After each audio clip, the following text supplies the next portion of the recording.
But that's the corner of the street that the people want to see you on. Right.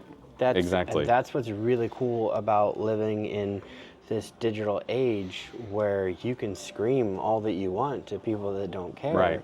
And you can't make them care. Right. Something that I've seen more often than not is just the, I'm sure that there's a stronger term for this, but people will see it and they'll just go right by, just scroll right by. Right. And it Window shopping almost. It almost has become a norm where this type of quality of work or quality of art is just expected. Mm-hmm. And they're like, oh, no, right. I saw that. Yeah, that's how it is. It's like, but you poured your heart and soul into that. And I have noticed, I'm not an expert on anything, but I work very hard on the stuff that I do. And for me, the way that I can tell if people are enjoying it is if there are no negative comments. Because they'll come out and they'll say, this was terrible or that was terrible. But if I just hear crickets, people saw it, they expect you're like, yeah, that's cool. Thanks, man. And I like to think that, well, and the whole motivation for doing silly videos, I've been doing them recently, not self-promotion, but I know people are uncomfortable right now. And I know that I saw myself 10 years ago in a job that I hated, in a situation I couldn't stand. Yeah. And if I can take somebody out of that for 16 seconds, like I'm gonna do it because a touch of levity goes a long way. And it's like, and I try and be as transparent and goofy and just a buffoon to humanize it all. I'm getting to the point where I'm such and such less self-conscious. I haven't talked about this. I was shooting a wedding and I was talking to the couple and I was eating at a restaurant that I never eat at, and there was a baguette sandwich and I ripped into a baguette and I ripped my tooth out. No. Oh, it's gone. Yeah, my canine, it's gone. Don't tell me it was Panera. I can't say, but I thought about it like this, and I went to the dentist, and I've always had bad dental. Sure. It's a genetic thing, but I went to the dentist, and it's like, okay, so the crown came out, it's going to be $2,500. Ooh. And I'm like, I could either buy a Honda or I could buy a tooth. Right. And I'm going to get it fixed, but then I thought about it, and I was like, wait a minute. Gold tooth instead. I was like, oh, no, I was like, if I run away from this and stop production, then I'm essentially noticing my own vanity. That's all it is. And it also might make someone else uncomfortable. But if I'm just like it is what it is. Right. You're like, so I'll get it fixed when I get it fixed. Right. But I want you to know. Or even don't. Well, and it's like, I want people to know that, like, it's okay. Right. Like, we live in a world right now where people don't have anything. Right. And I can't be that upset about this thing. Right. Or run away from it. I've always ran towards everything else. Ever the dumpster fire, I've ran towards anyway, so why not now? But when it gets there, I'll get there. But like, I'm supporting a family, and that is an entity in itself. Right. And as fate would have it, the invoice for the wedding was exactly what it would have been for the tooth. Oh, wow. However, my wife was going out of town on business, and I was like, I can either have a tooth implanted in my mouth today, or I can spend 5 days with my kids and not worry about anything. And to me, I want to be present. Yep. Because that's why I applied for the job. Like, I want to be a dad. Yes. And I hope that when you see and others see, my intention is I batch production because I want to put stuff out, but also politely, like, I want to spend time with kids. Yeah. But I want it to mean something. Yes. But I work really hard, and I'm like, hey, honey, can I have this afternoon or this evening? And it's not a permission thing. Sure. It's a, how are you? Can I check in with you? Are you feeling all right? If I go make this thing, is it going to affect us at all? Absolutely. How's your bandwidth? How are you doing?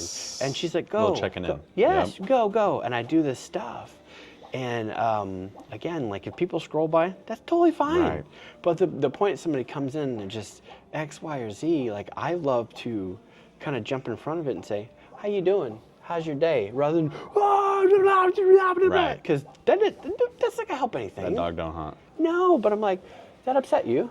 What upset you about it? How's your day? What do you do? Like, what do you? Let's unravel this. Right. I hate being a parent. Has made me such a better person, because my children are not angry with me. They are hungry. They are tired. Right. They are exhausted. Right. And they will scream in my face about how tired they aren't, and then shut down like a robot. I don't want to go. It's like all you needed was a snack and a safe place. Right. And I think Sounds that there's familiar. a lot of people. Sounds real familiar. I think there's a lot of people in the world. I think that's the zeitgeist.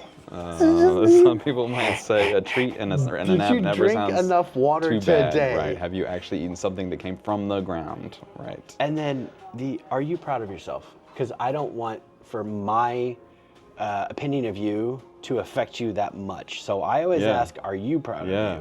Because I'm proud of these things, Yeah. but I don't want your self-esteem to be tied to my approval. Yeah.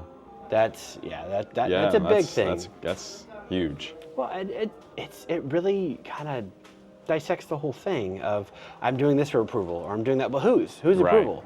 Because if you're not happy with what you're doing, it's not Right. going to go well. Right. Who is the giant spectator of the self right now? Exactly. Yes, Exactly. yes. So yeah, I'm proud of the fact that I have enough self-esteem to put myself in front of a camera without a tooth. That's a very large tooth. Because, Right. like, you know what? It's that common thing where it's like the cringe and the success, and it's this weird like, and then it's whatever, you know? And that's it. Yeah, It's just fun, and then you just do it, and then you just keep doing it, and you honor that self. I have to keep pushing, keep going forward. Thank you for letting me go back and forth and dance. course. Did you finish your thought or did it interrupt you? No, I'm trying to think. Well, at that point, where were we? We were talking about the friendships and the venues, and then we asked about no, your I think that was your pretty highs. good. Your, Yeah, I tell you yeah. what, near the Yeah. end of the band, it did get spicy. You know, we went through a lot of trauma as young men. But how do you not? Because of Right. your brain, prefrontal cortex, right? That's like a Right. recurring We were theme. children, That's quite what- children, literally, quite literally. And I tell you what, so I love the guys. I love Yeah. every single one of the members of the JV. Is it the trauma bonding situation? Yes. So we I'm went just- through some serious yeah. issues when coming. We'll say this. It was a very complex time, and being involved with, from police to having one of our members' partners being murdered, to being robbed multiple times, to being, not having diligent people that were always the best advocates for us in our corners. Well, I was going to wonder who know. who do you check in with to make sure that it's level? Right. There wasn't really a good one. And would you trust them anyway, even if they Right. tried? Right. No. Because you don't understand my Right. life. You We don't know didn't. what it's We were like. still the know-it-all kids as well. But right. even the other person on the other Right. side, it's like, how can you tell me you've never been through this? Oh, but- you're a manager for who? And you just want 10%. You don't care. Or what do you know? You're just like me. You're just another band at my level. You don't know any Yeah. different. So it was this interesting Yeah. ego dance, I think, tango, where sometimes we believed what we were doing deeply and other times didn't, and used other people's perspectives. But yeah, that was there was not a lot of healthy interactions we had from people that we trusted. One of those was, and I'll die on this hill, was Miles. Miles was like a bigger brother that I annoyed growing up. With AOL Instant Messenger, I had his screen name from Andy, because Andy toured the park. And I always thought Miles was cool, hell of a drummer. I admired the hell out of him. And I'll tell you one thing about me is that I'm persistent and resilient. And I would message Miles and ask him his questions about anything and everything that had to do with vehicle, merch, drum equipment that we needed to order, cymbal sponsorships. How did Park get this tour? Who did you use for that? All the different resources. And he was always there for me. I felt like I always was annoying to him, and I know I was. Miles, I love you to this day. But I know I annoyed the hell out of you, and I think I still do, and I always will.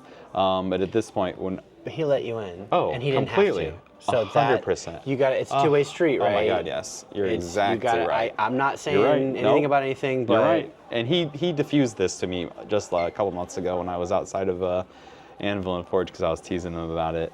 So he said something similar actually. So, but I always felt annoying because I didn't have a brother. But being do an you only think child. he did that for everybody? Oh hell no! How could he? The way he, and I tell Such you, a genuine. No, you're Yeah. exactly so right. You think I get paid to wear these shirts? Right. Like no. No, Like we're no. in a local business, Oh, doing a local my thing, gosh. a local everything, to where like we're out here, like hi, we're out here, we're Right. doing really cool stuff. Right. Like this isn't just The going to best. the corner of whatever. Like this goes to YouTube and everybody gets to see it. And I'm hoping Right. that all of the bands that he has worked with and all of the entities, that's a whole Right. thing. Yeah. I feel that we all have a loyalty towards the people that help us get where we need to Unquestionably. go. I tell you, Yeah. it's you saying that Miles T-shirts. We've used them for not every, but a majority of the stuff I've done in my adult life, even after the band, for any organization needing T-shirts or any kind of printing need. he's always there, and he's one of the best ever. It's a great feeling when you're mature enough to understand that you don't need to get in for free, that you actually buy the thing. Right. And then not only do you buy the thing, but you're also an advocate for the thing. Yes. There's not a better thing that I'm more proud to do than tell other people about people that I love what they do. It's there's just like so, exactly hey, let me take care of you. I'll get you in. No, I want to buy this, especially if you're a local entity. Yes. 100 times yes. Guys, like, oh, I'm on the list and I do this. It's like, yeah, but what have you done for them? Miles was it for us, honestly. Lad was too, but Lad was like less in touch because honestly, Lad was more dialed in maybe with the creative process, and Miles was more of the operations. So he was more like me. He was more of me in the band at that point too, because that was more of my focus was more of that aspect of it. So really, it was hard to trust anybody's take on anything. Was the label out for us? Was the manager out for us? How long did they need you for? Can you see into the future? Right. Are we the flavor of the week? Are we? I was telling the story. Who's just behind us? The I'm other not trying to day. be rude. No, you're exactly right. I was.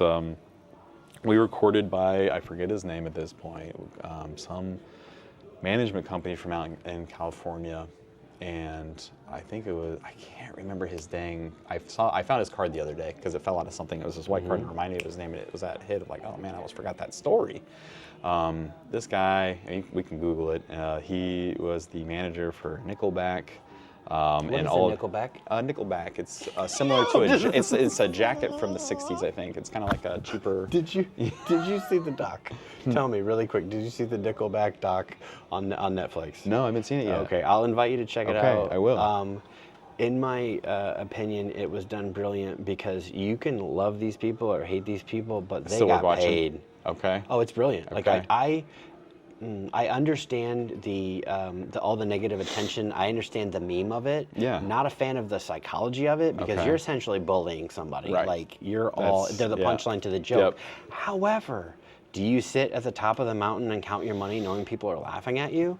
So Great question. I mean, Great it's question. like they're Laugh not all the way to the bank. They're not Googling you. Laugh like all by the the way. they're not. Truly. They are not Truly. who is the guy from Who's the teasing disco? us? Who's calling me Dad Rock? Like, who calls me Butt Rock? That's what. Well, my $2,000. Yeah, right. Exactly. Yeah. What person Great question. in a convenience store that wishes they would have wrote Clerks is talking garbage about me? I don't think I've even heard of it. I would invite you to check it out. It's on Netflix? Yes, Okay. I'll have yes. to check it And out. I love the deep dives, hence why I do these types of things of this is where it started, this is how it's going, this is the height, this is the low, this is the, by the way, like you could be mad at me, but like all these people said I did a good thing and I also don't have a day job. Win. So, You win, literally. Yeah. You can look at it from any angle you want, but I go buy my mom island, true. but you can't pay your bills. So true. I'm not, no shade. So I don't but remember yes. his name. Yes, at this recorded. point. It's Yes. John something or Mike something. Yeah. Some rich white dude. And we go out to his. We're in California. We go to his house. He invites us to his personal house. We walk in, and on one of the walls is 20 or 30 platinum records. Cinderella, Rat, Nickelback, all these things. And I'm thinking, we don't sound like any of these bands. The common denominator. Where are we relevant to this world? Could you probably add some value that we don't know about to our reputation and maybe some shows in this? Probably. Is it going to be with musicians that we have the sonic parallelity to? Like, I don't know, like, is it going to make sense for us to be on tour with the bands that you're going to put us with, number one? And are you even out to work with us? Or do you see a mid-level band doing decent, maybe that you can make a couple bucks from? Sure. And I think that's kind of the lens we had. So it was an interesting relationship, not long-lived. I think we did work with them for maybe 3 or 4 months, and we were underwhelmed with the results. But, it was interesting to just, like, vet those out, because there are a lot of great people doing that work that I did trust. And I want to give a shout-out to one right now, specifically. His name is Lucas Keller, and he is running an incredible organization called Milk and Honey out in LA, and London and New York. It's multi-location. Lucas was an AOL Messenger dude. That's awesome. My age as well. Yeah. Managed a band called June on Victory as well. Managed some other bands. Moved out west and just started really leading into it. And now he is in one of the most prolific, owns probably the most prolific management company when it comes to artists as well as sports stars. he represents the biggest names across the board. And just seeing a brother that I still talk to, text with, do business with. I sent him bath melts just a couple months ago for his office because Milk and Honey has a really cool little area where they I think it's called the bath. And I thought, what a neat thing they could do, giving out bath melts to his artists. It's like an artist bar, lounge, something, to where they have bath bombs with his company's logo. It's literally a milk and a honey, 3D printed off of a website, and I, make the bath bombs for him. Long story short, incredible to see a guy at the height of his career that you knew in the trenches.